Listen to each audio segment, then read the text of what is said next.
Salut à tous, très heureux de vous retrouver dans cette nouvelle vidéo et aujourd'hui, comme tu as pu le remarquer, nous allons parler de Netflix. Oui, parce que c'est une entreprise qui est un peu dans l'ombre en ce moment, mais qui avance tout de même plein gaz et qui est pleinement rentable. Bref, nous allons parler aujourd'hui de Netflix et du jeu vidéo. Tu es prêt? C'est parti!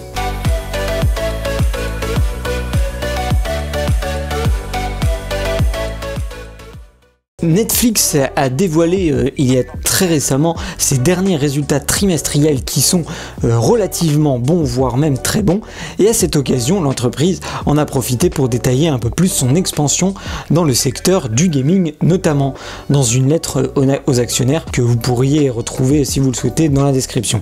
En effet, les prochains mois, elle sera principalement axée sur le développement de jeux vidéo, majoritairement sur mobile. Mais alors pourquoi? Depuis plusieurs mois, Netflix ne cache plus ses ambitions d'intégrer le marché du gaming en ligne, un peu comme à la Google, à la Amazon, etc. La firme a récemment annoncé un nouveau service permettant d'accéder à plusieurs jeux directement depuis sa plateforme.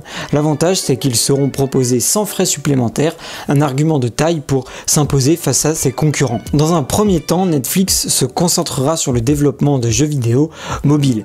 L'idée est d'étendre les contenus interactifs déjà existants sur la plateforme. Parmi ces contenus, on retrouve l'épisode Bandersnatch de Black Mirror qui avait connu un succès phénoménal sur la plateforme lors de sa sortie. Par ailleurs, la firme Netflix a déjà adapté certaines de ses séries sur mobile, Stranger Things ou La Casa de Papel. Elle avait également mis la main sur des licences phares comme Tomb Raider et Sonic, qui seront bientôt adaptés en série et qu'on pourra visionner sur son mobile. L'intérêt de Netflix pour le jeu vidéo n'est pas nouveau et s'identifie au fil des années et que l'entreprise évolue. Aujourd'hui, un ancien de Facebook et d'Electronic Arts, Mike Verdu, considère que le jeu vidéo est une nouvelle catégorie de contenu qui peut être similaire à notre expansion dans les films originaux, l'animation et la télévision non scénarisée. Il a été recruté en tant que vice-président de la division gaming chez Netflix, un indicateur de la volonté de l'entreprise de s'imposer entièrement sur ce marché et de devenir leader par la même occasion, puisque chaque entreprise, quand elle s'impose sur un marché, son but c'est de devenir l'un des leaders principaux du marché.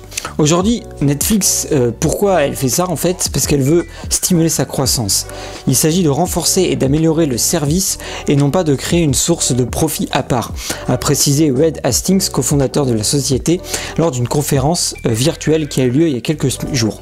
En effet, l'ajout d'un nouvel élément sur la plateforme pourrait l'aider à faire face au ralentissement de sa propre croissance et attirer aussi de nouveaux publics. Lors des précédents confinements qu'on a pu subir sur la planète et pas forcément en France, Netflix s'est imposé comme leader du divertissement, enregistrant 16 millions de nouveaux abonnés.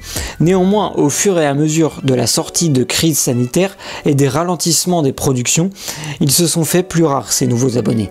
À partir du premier trimestre 2021, Netflix a enregistré 3,9 millions de nouveaux abonnés. Au second trimestre de l'année, la firme a séduit seulement 1,5 million d'abonnés.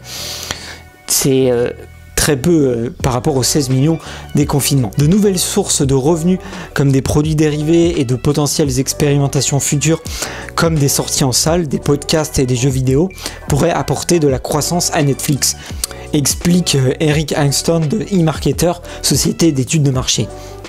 Mais le succès dans ces domaines est loin d'être assuré, ajoute-t-il.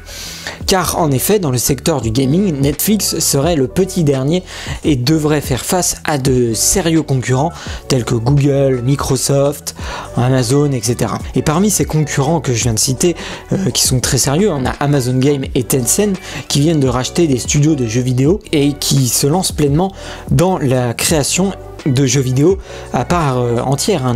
Amazon prévoit de sortir un jeu vidéo très prochainement, un MMO. On pourra le tester si vous voulez en live sur Twitch. C'est des concurrents très sérieux pour Netflix. Voilà, j'espère que cette vidéo vous aura plu. N'hésitez pas à me dire ce que vous en avez pensé dans les commentaires.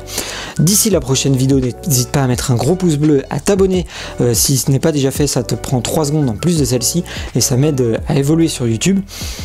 N'hésitez surtout pas à donner votre avis, c'est très important. D'ici là, portez-vous bien, prenez soin de vous et surtout vive la technologie et vive le futur, c'est très important.